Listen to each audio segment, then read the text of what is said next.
Hola queridos amigos, mi nombre es Alejandro Vergara, soy abogado.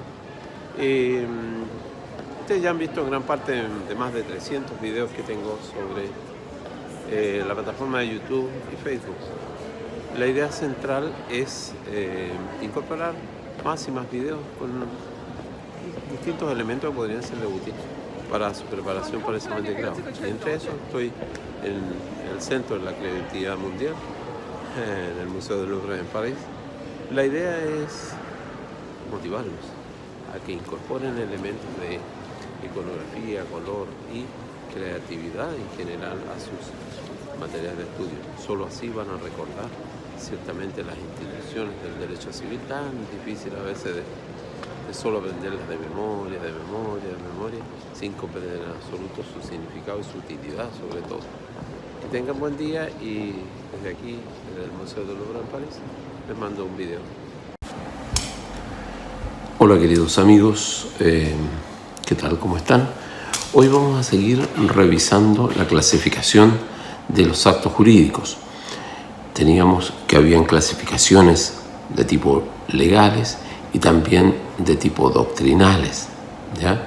Dentro de las legales vamos a revisar, o ya revisamos algunos contratos ahora, o algunos actos jurídicos en relación a lo mismo, y ahora vamos a revisar este otro tema que creo relevante e importante de revisar, ¿ya? De tener presente. Ahora,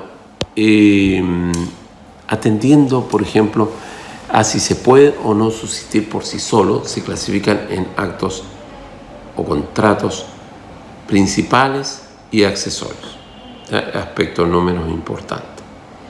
Por otra parte, esta clasificación también apunta a que tengamos que tener presente que, por ejemplo, en el contrato de venta, el contrato es accesorio cuando tiene por objeto asegurar el cumplimiento de una obligación principal, de manera que no pueda subsistirse en ella, por ejemplo, las garantías o cauciones reales, una hipoteca o prenda, o las personales.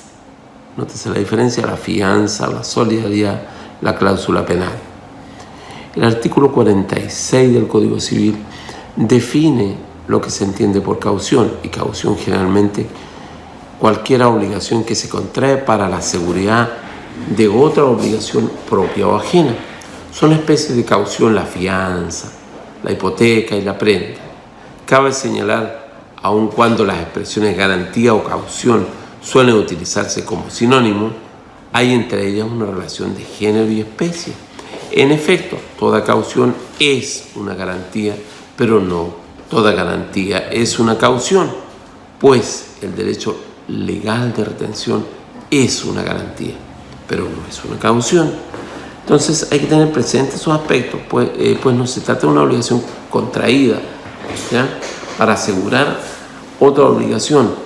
No hay de por medio un contrato, sino que es la ley, en este caso la fuente de la garantía. Lo mismo acontece con las medidas precautorias que puede decretar el juez cuando en el transcurso, por ejemplo, de un litigio determinado. Tiene importancia esta clasificación para determinar la extinción de un contrato. De acuerdo al aforismo, lo accesorio sigue la suerte de lo principal. Uno siempre se recuerda de ese tema. En tal sentido, el acto jurídico accesorio tiene una vida refleja en relación con el acto jurídico principal, ¿ya? El 2516 respecto a la prescripción de acciones, por ejemplo. No deben confundirse los actos jurídicos accesorios con los dependientes. Estos últimos, si bien requieren para cobrar eficacia la existencia de otro acto jurídico, no están destinados a garantizar el cumplimiento de este. Por ejemplo, las capitulaciones matrimoniales. Eso lo vemos en el 1715 del Código Civil. Para que sean eficaces, requieren la celebración del contrato de matrimonio. Pero celebrado esto, las capitulaciones que no lo garantizan, por cierto, cobran vida propia, definiendo el régimen patrimonial entre los cónyuges, ¿ya? Los actos o contratos reales, otro ejemplo, ¿ya?, solemnes y consensuales, del 1443. En este caso se clasifican de tal forma los actos jurídicos atendiendo los requisitos que la ley establece para su perfeccionamiento. El contrato real, por ejemplo, cuando se perfecciona, y no olvidar, con la entrega o tradición de la cosa. ¿A qué se refiere? Por ejemplo, el comodato del 2174 o el mutuo del 2196, ¿ya? El depósito del 2211, ¿ya?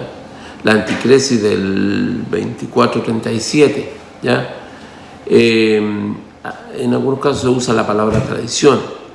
Esta, conforme al 670, es un modo de adquirir el dominio, lo que solo acontece en uno de los contratos reales. ¿Cuál? El mutuo. Y excepcionalmente en el depósito, cuando este consiste en una suma de dinero, caso en el cual se habla de un depósito irregular, o en la prenda, cuando se entrega al acreedor una suma de dinero, ¿ya? En los demás solo se traspasa la mera tenencia. Por ello, más correcto es aludir a la entrega o tradición, de manera de cubrir todas las situaciones que puedan presentarse en los contratos reales. El contrato es solemne cuando está sujeto a la observancia de ciertas formalidades especiales, de manera que sin ellas no produce efecto civil. En estos actos, la ley exige el cumplimiento de una solemnidad en consideración a la naturaleza de los mismos. La sanción por su incumplimiento, ahora, de acuerdo al 1682, será la nulidad absoluta o inexistencia jurídica para ciertos autores. Los ejemplos de contratos solemnes, la promesa, ¿ya?, del 1554, que debe contar por escrito, la compraventa de inmuebles, de servidumbre, de descenso, y el derecho real de herencia, que exige, ¿qué cosa? Escritura pública, ¿cierto? Las capitulaciones matrimoniales, la hipoteca, entre otras, ¿ya? Las partes también pueden hacer solemne un acto jurídico al que la ley no le da ese carácter. Artículo 1802, en la compraventa, por ejemplo, o en 1921, en el caso del arrendamiento. ¿Cuántas veces lo hemos hecho?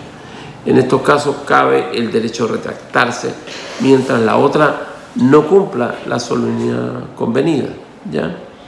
El acto jurídico podrá ser eficaz, sin embargo, si las partes efectúan actos que implican renunciar al derecho de exigir el cumplimiento de la solemnidad. Ciertamente las partes no pueden privar a un acto jurídico de su carácter solemne cuando la ley exige la solemnidad. Pero en el caso del último inciso del artículo 1701, una escritura defectuosa, por ejemplo, valdrá como instrumento privado. El contrato es consensual cuando se perfecciona por el solo consentimiento.